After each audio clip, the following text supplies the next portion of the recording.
Que se passe-t-il avec le XRP? C'est ce que nous allons voir dans cette vidéo. Comme tu as pu le constater, le XRP est en train de surperformer. Et ce n'est pas nouveau puisque dans le précédent cycle baissier, le XRP faisait un petit peu bande à part. Je vais vous montrer tout ça derrière un graphique.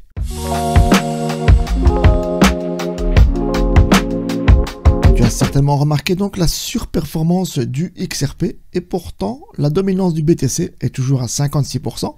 L'indice Fear and Greed est passé à 60%. Donc on n'est pas dans les meilleures conditions du marché pour avoir cette pseudo alt saison et pourtant le XRP est en train de battre tous les records. Et donc XRP enregistre une hausse de 45%, XDC Network 61%, Farcoin 77%.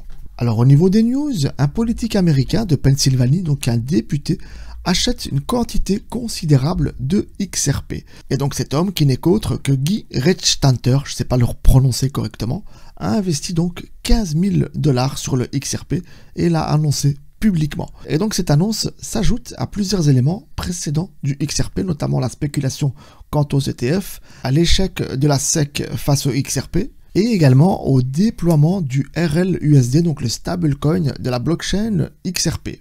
Et alors un autre élément à noter, c'est que le XRP dépasse le Bitcoin dans le Google Trends, donc c'est le Google Tendance, qui enregistre les recherches des internautes, donc des investisseurs. On voit que le XRP suscite de l'intérêt dans le monde entier et surtout dans l'univers crypto-monnaie. Alors au niveau technique, je vais te montrer que le XRP se comporte d'une manière différente de celle de BTC.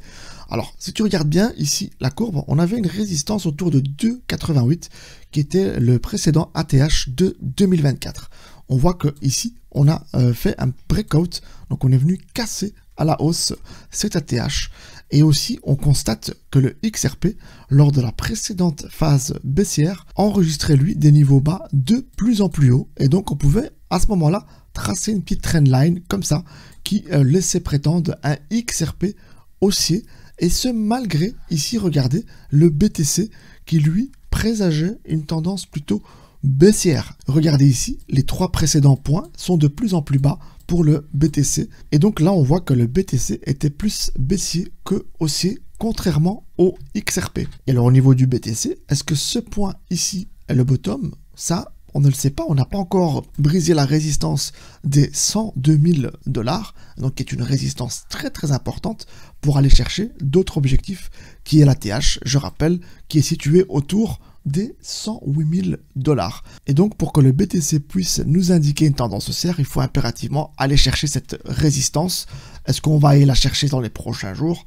Je n'ai pas la boule de cristal, mais en tout cas ici en H4 on a une zone order block et donc cette zone là est une zone qui est maintenue et donc c'est dans cette zone là que nous avons pu pousser le BTC vers les 100 000 $. Alors maintenant revenons sur le XRP et on va étudier ici les différents points très très importants puisque là actuellement le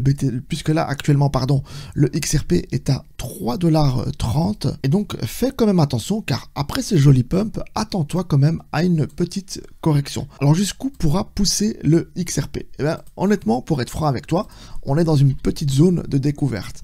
Et donc il faut remonter à 2018 pour pouvoir retrouver donc ces niveaux. Mais clairement, comme tu as pu le constater, on avait donc des points bas de plus en plus haut.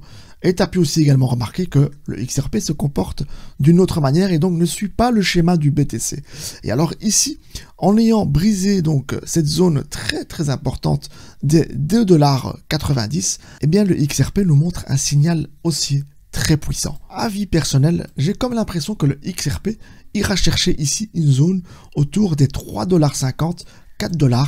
C'est le prochain palier et donc c'est à ce moment là que le XRP corrigera certainement pour aller chercher des liquidités dans des niveaux plus bas. Et je te montrerai donc ça dans un autre graphe où on va aller voir les fundings et les intérêts ouverts. Et donc jusqu'où peut-on descendre? Alors si tu regardes bien en H4, on a ici une zone de support très très importante qui est une zone fair value gap et elle est située autour des 2,60 $, 2,70 $. Et donc je vais te dessiner cette zone, c'est ici que le XRP pourrait rebondir en cas de correction. Et donc ce niveau de support est à surveiller. Et si tu remarques bien, on va aller plus loin dans le passé en H4 toujours, ce niveau de support a servi de résistance. Et donc on s'est fait rejeter.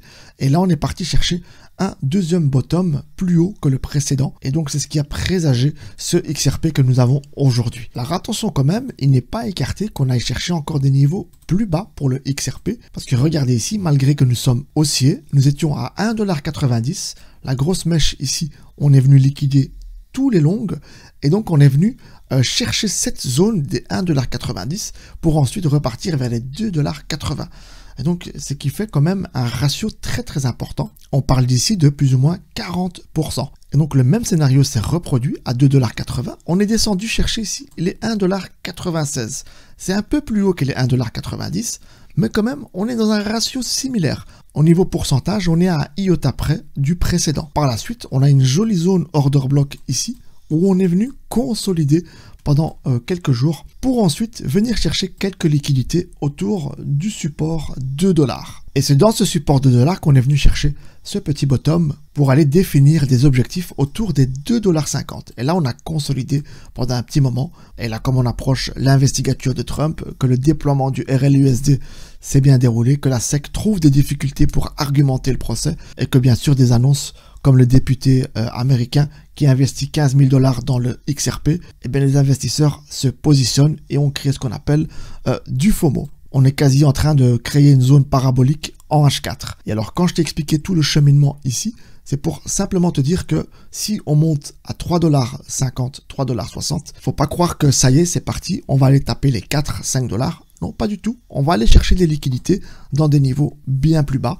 Et alors jusqu'où on peut descendre? Honnêtement, on pourra aller chercher ici les 2,20 $, 2,25 $. C'est la zone ici où on va aller liquider tous les longs pour ensuite alors repartir. Pourquoi pas faire comme ceci, faire croire qu'on repart et hop, on fait un petit pullback et on liquide tout le monde et on repart alors à ce moment-là chercher un petit bottom pour aller découvrir des niveaux supérieurs et pourquoi pas donc un ATH, mais cette fois-ci un réel ATH vers les 4 $, 4,50 $, et pourquoi pas 5 $. Que d'une manière générale, on est haussier et qu'une correction autour des 2,20 $ n'est pas à écarter et que certainement on ira chercher les objectifs de 4 $, 4,50 $ d'ici les prochaines semaines. Dans le cas où tu veux encore recharger, je te conseille quand même d'attendre un petit peu parce que là on est monté quasi à 3,30 $. Attends quand même une petite correction avant de placer des ordres d'achat. Et donc il y a eu certainement des shorts qui se sont fait liquider. Alors juste avant de clôturer la vidéo, au niveau des funding, il est relativement bon et stable. On est autour des 0,01 et au niveau de l'intérêt ouvert, on voit que beaucoup de positions sont encore ouvertes sur le XRP. Donc je dirais que ces deux signaux me confirment encore une poussée du XRP vers les 3,50 $, 3,60 $. Voilà, ça sera tout pour cette vidéo. N'oubliez pas de mettre le petit like.